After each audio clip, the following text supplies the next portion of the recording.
Thank you for staying with us. Now we'll continue our conversation on the war against illicit drugs. Now, the recent presidential pardon for drug offenders triggered, that's by the presidential pardon rather, triggered public outrage and a reversal. Now, what signal does that misstep send about the seriousness of Nigeria's drug war? Well, I don't consider it as a misstep. Was it deliberate? There's presidential pardon. Okay. There are conditions you must meet. These people were not sentenced to death. They were not sentenced to death. So they were sentenced to a jail term. The question we should ask ourselves is this. There is a committee prerogative of mercy. Did they meet the criteria for granting clemency? That is the question we should ask ourselves. It's not whether they are drug convict or not. Did they meet the condition? Did they meet the condition? That's the question we should ask. Well, I'm asking you. I'm not part of the committee. Okay, let's take a look at these. You visually talked about other collaborating institutions that are not working in tandem with NDLA to help reduce the usage of drugs. Now, is it not possible that NDLA appeal to the supervising minister, the Minister of Justice, and let the Minister of Justice see reason so that they can take this to FEC? Somebody was talking about, is it not possible to have like a national drug prevention policy that integrates all the ministries? So that it is not just the NDLA chairman and talking to agencies, it is a policy of government that is put in place. And the various agencies and institutions will be mentioned, and they will be, that coordination will be there, like the National Council of States and all that. Is it not possible to elevate to that point? Because this is something else we must deal with. And if our children are getting recruited into the use of illicit drugs at very young age, then the future of the country is threatened if we say that the future of the country.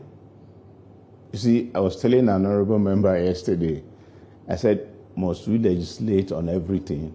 I said, what we have not even legislated on in Nigeria is, I mentioned something to him, he started laughing. I just told you, we have what you call the roadmap, National Drug Control Master Plan. Rules are assigned. Ministry of this, Ministry of that, the role of the state, the role of the armed forces, the role of civil defense, immigration, prisons, custom, everything is outlined in that document. And the NDLA has been doing all it can to bring them on board. And they are not cooperating? No, I didn't say that. There's an interministerial committee where we meet, where they meet, NDLA, all these representatives, the police. And we are working. For NDLA, in the area of drug awareness campaign, we are moving very fast. We are doing greatly. But the point I'm saying is that if the states, the local government, the journalists, the media people, the religious leaders, if everybody keys in, we will have a better result. Parents, I have been talking to some schools. I was in one of the university the other day, on Wednesday, day before yesterday, to talk about this issue of drug. And I said, you need to do drug tests. He said, we are doing it in our school. I said, no, go to NDLA. There's a reason why you have to go to NDLA. Because if you are doing it with your own staff here, you will not get the desired result. But if NDLA is doing it, there's something. I'm sure you get the picture. NDLA is the one doing the drug test. The students will wake up.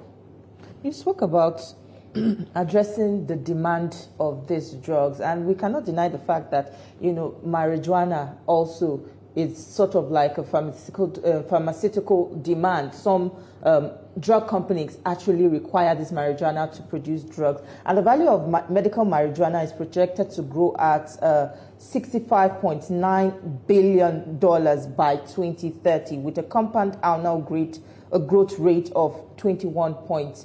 0.80%. Now, this National Drug Control Master Plan that you speak of, does it cover it to the point that it will legalize and regulate the production of this substance that is in high demand for pharmaceutical companies? Cannabis sativa, the Nigerian variant, we legalize it in Nigeria, you will have tremendous crisis in your hand. Why? This is one of the best cannabis in the world. The potency is so high. That is why we still take it out of Nigeria to other countries where they do it. So why can't we handle that here? The TNC, the content, is very high.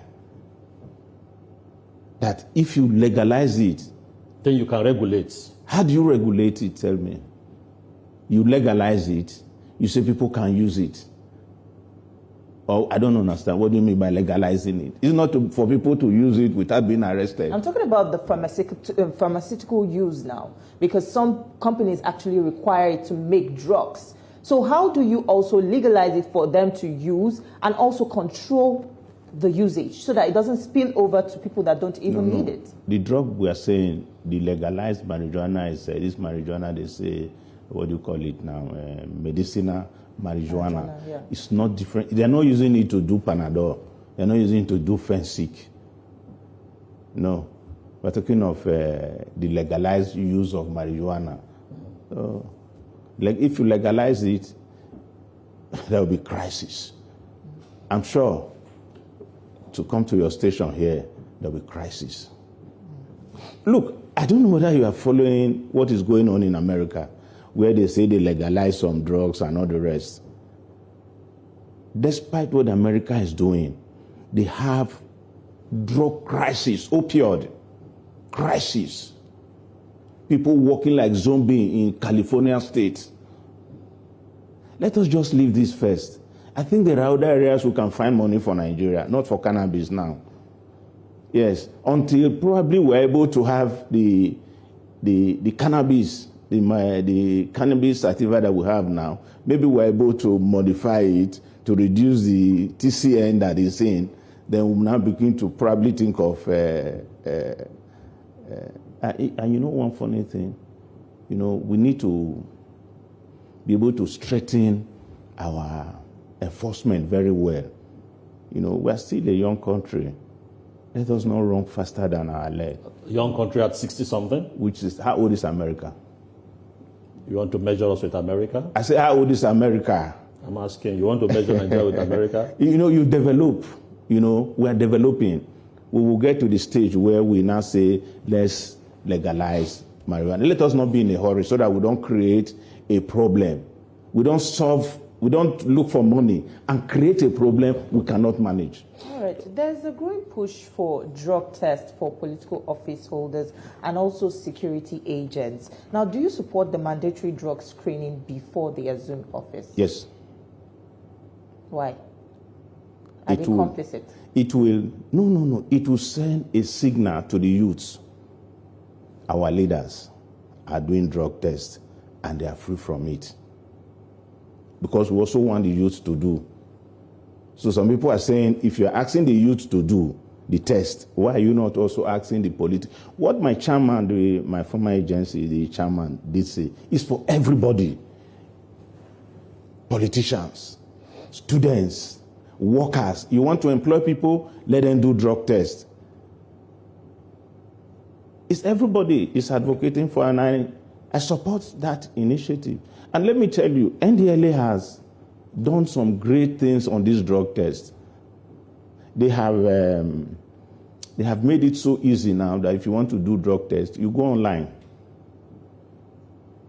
They have, what do you call it now? They have digitalized the drug test. Okay.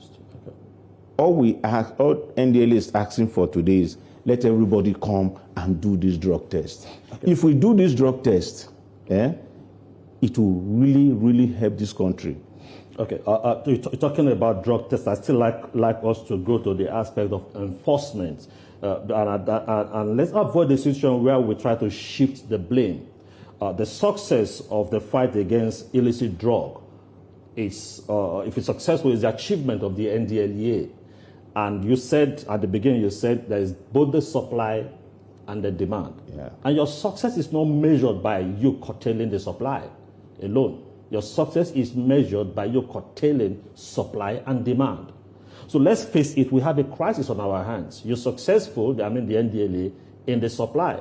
But you're not that successful. You go on the streets, you see people use drugs. Now, is it that NDLEA is not aware communities, streets, where illicit drugs are abused? Because people know those places. So why is it difficult for NDLEA to bring those people to justice? Or is it that because they're not the supplier, so they are free to do whatever they want to do? Let me tell you something. You know, I told you there are the users and there are the sellers. We were concentrating, when I was there, we were concentrating more on the sellers, not the users. What we do is that when we pick the users, we cancel them on the consequences. My brother, if we want to take the users to the courts, we'll have so many youths. But this is a menace. So how do you deal with it? Yes, we are dealing with it in our own way. And for me, I was there. We recorded successes. And I'm saying that, look, as a father, I have a role to play, isn't it? Look, what I'm trying to explain to you is this.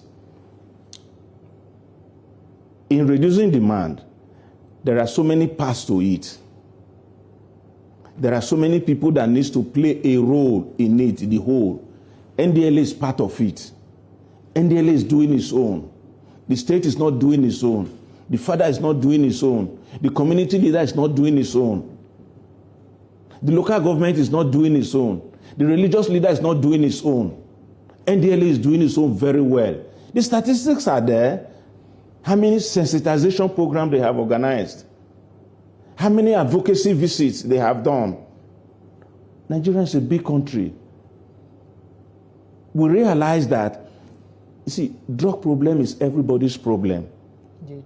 So that's why in this usage aspect, that's the demand, everybody needs to come on board. I like the fact that you mentioned everybody needs to come on board and the fact of counseling these users, because many young Nigerians are actually being influenced by celebrities who glorify the use of these drugs in their music and their lifestyle. Now, our current laws now too weak to hold them accountable. No. You just saw the Mike, Pretty Mike they call him, that did nonsense in Lagos. NDLEA has gone after him. Yes. If there's anybody we know of that are involved, if, let's say there's a clubhouse, I think there was a clubhouse that was sealed up in this Abuja because of drug issues some time ago. NDLEA, once an information comes, they process it. If it's actionable, they move. Bros, let me tell you, NDLEA officers are magicians. So if you had worked there, you doff your heart for them the way they work, the risk they take. They take a lot of risk. I was in Castina. Let me tell you a story. When I was in Castina, this banditry was so high. And we needed to pick somebody off in Funtua. They left Castina 2 a.m. to be able to pick the man up in Funtua at the heat of banditry. Traveling between Castina and Funtua Road was very risky. But because they needed to take somebody off the street, they must go. They didn't have a choice. Very quickly, because we just have 1 minute to go, I would like to take a look at the operation of these NDLEA officers, because sometimes when they go out for operation to, capture some of these cartels or some of the users, there are some people that are casualty on the way. We had a case where, a young boy was shot and killed, and his brother was injured in the eye. How do you assess the operation of these officers? Is it coordinated enough, or we just have them rambling around? It's coordinated. Shooting is when you go out for operation. When you go out for operation, there are challenges you need to engage, and in the process of engaging, bullet can go to where you didn't want him to go to.